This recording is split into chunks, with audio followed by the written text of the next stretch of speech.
Now that the Mulsanne no longer exists, it only means that the limousine to go for in Bentley's lineup is this.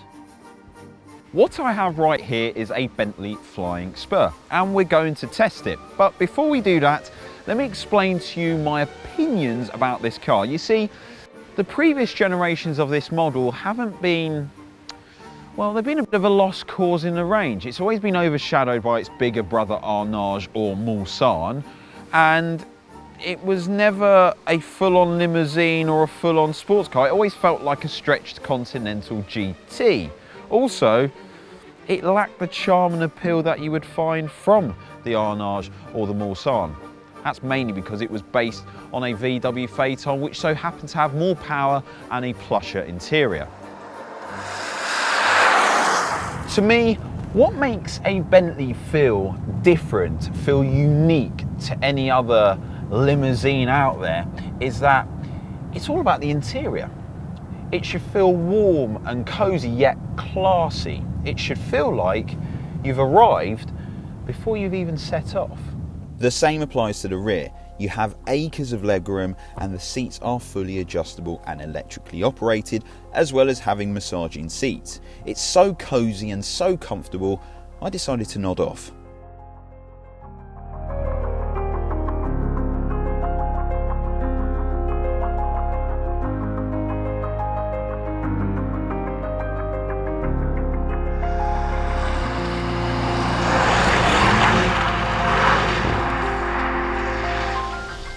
Okay then, nap time over.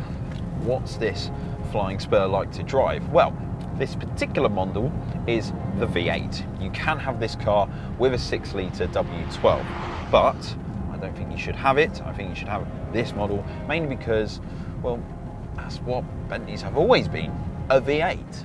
This one produces 550 horsepower, well over 500 pounds-feet of torque. The torque comes in low in the RPM range, which makes, well, accessing its performance very easy. 0 to 60 is under 4 seconds, and the top speed is, well, near as makes no difference, 200 miles per hour. It's more than enough performance.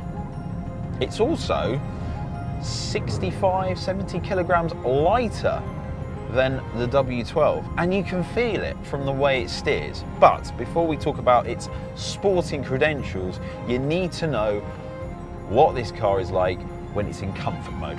Now, this car is very clever. It has the 3-chamber air suspension like you would find, and which was introduced in the Continental GT. That has made wonders to that car. Well, in this, well, it is good, but at slower speeds, even when you knock the driving modes, there's about 4. You've got custom, Bentley, which sort of does everything, sport and comfort. And if you knock this into comfort, on slow speeds, you do feel an abruption in the ride. It's very minute, but I think that's down to the fact that this particular test car here has the 22-inch rims. It rides amazing for a 22-inch rim car. The gearbox is an 8-speed PDK that you find from the Porsche Panamera, which has been lifted into this car. Strange, right? You wouldn't expect a twin clutch to be in a car like this, because though they are absolutely brilliant, around town they can be a little bit hesitant. This one though is actually really, really good. In fact, it proves to other car manufacturers who have basically ditched their brilliant twin clutch transmissions in favour of a ZF Auto torque converter, which is no bad thing, that we do need twin clutch gearboxes. This is a leap forward from gearboxes of the past, from Bentleys of the past. Visibility is really good.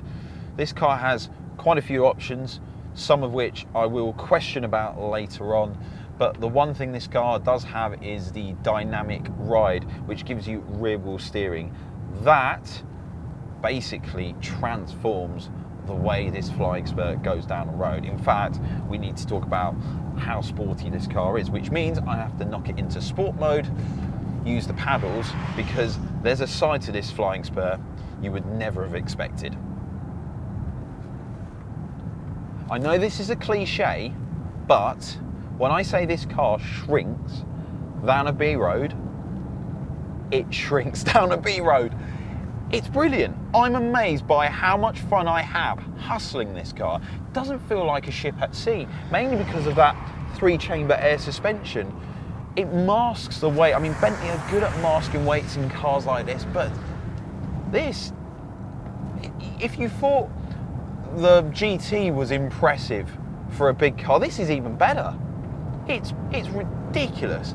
And that, paired with the twin clutch gearbox, paired with this engine, the performance is wow. Very, very wow. And you get a really nice soundtrack with it. You get a lovely woofer, a dirty V8 soundtrack. It sounds almost like a quieter Mercedes SL55 without the supercharger. The only shame is, I wish I could hear more of it in the car because it's so well insulated. Obviously it's got double glazed glass and different rubbers, and in here it feels so quiet. But yeah, the most impressive thing is the way it drives. Like, unbelievably brilliant. There are other limousines in other brands such as Mercedes, BMW, Rolls-Royce, and the preference is you'd rather sit in the back or you'd rather sit in the front.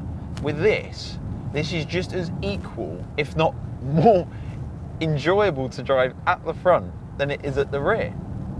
And even though I've knocked the air suspension into sport mode, the ride is so good. The way it goes over bumps is really nice.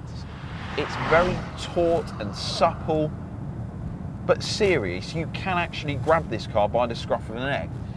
And it's a bit of a shame in many respects because the people who will buy this will never push it to its limit. But if you do, oh wow, it's good. It's really good. The steering's nice. It doesn't have any feel at all, and it is a tad light even in the sportier mode. But the weighting is actually really good, and the speed of the rack is really nice. That paired with the rear wheel steering, the car feels much shorter than it should be. It feels like I'm hustling a BMW 5 Series, which so happens to have 550 horsepower. And the gearbox, you ask for a kickdown, you get it. The paddles response of this is actually really good. Really, really good. It's weird that, because the GT Speed, which is a hardcore, more serious performance car, that gearbox wasn't as sharp as this. Funny that. But could be down to calibration. Now obviously we are on the public road, so I can't push this car too much, but even in greasy conditions, if I plant my foot all the way down, the four-wheel drive system feels, well, it feels predominantly rear-wheel drive all the time. The front axle only comes in the moment the rear steps out, and the rear does like to step out. Not pushed it hard enough, but one thing I wish I did do was take this to a track. Maybe we need to do that another time. But yeah, I am smitten by the way this car behaves. I mean, Bentleys have always done sporty, fast models, but it's always felt, even the Mulsanne, a ship at sea. This is planted and taut and precise, and that V8 is brilliant, and it's got power everywhere, and it's got that lovely bellow. Yeah. One thing I will say though is you've got to be careful, because though this car knocks on the scales of 2.3 tons, I am throwing it about as if it's 1,600 kilos, and in sport mode it does gird you into driving this car quite vigorously. But go too hard into a corner and, well, physics plays its side. But even just going through crests, going through puddles as well, the way this thing demolishes puddles in the wet is confidence inspiring. But once you've done driving this spiritedly, all you got to do is knock it into comfort mode, elbow out like a Bentley driver, and chill. Another thing that I really enjoy is it's not difficult to place this car on the road. You do look at this from the outside and go, this is massive. But navigating it through country roads, navigating it through B roads, navigating it through a car park and multi-storey car parks is very easy. I've got no blind spots. I can see out of it really well. It's a car that can do everything. Make no mistake, Bentley have always known how to make great interiors, but particularly in this one and the Continental GT, the sheer overall ambience, the design language being in it is just, well, it's worth most of the money in my opinion, especially when there is no screen. Where is it? Well, if I press this button, it will rotate and you are greeted with a 12.3-inch display which shows you your nav, your phone, all the usual stuff. But if I press it again, I can have a different side to it as well too, which is basically a carbon slab. If I press it once more, we are then greeted to another side which shows you your temperature, the time and which direction you're pointing at. Bentley call this the three-sided display, and it's very James Bond-esque. Everything you touch in this car has a sheer level of quality. Like for example, these organ stops, which have been traditional in all Bentleys over the last few decades. Just pulling it and pushing it to open the air vents feels well oiled and well built. So are the indicator stalks, so are the paddles, so are the door handles. Everything you touch doesn't feel cheap, and rightly so, at £200,000. The Flying Spur in V8 form starts at £160,000, but don't think you're going to get all the toys and extras at that money. That three-sided rotating display is £4,820. The rear-wheel steering, which I think is a must-have option on this car, is £5,885. In fact, this particular test car has £40,000 in optional extras, which brings it to a total of 200 grand. And let's not forget, you can get this sort of tech and luxury from a Mercedes S-Class and BMW 7 Series for a lot less money. And you know what? I don't care. Yes, they are greedy with the options list, and yes, there are cars which are more high-tech, but like the Arnarge, like the Mulsanne, this wins your heart. Not only to drive from the front seat, also from the rear seat, even staring at it is a joy. The Flying Spur is now a good-looking car, a very, very good-looking car, in my opinion. And it has one of the most amusing chassis I've ever come across.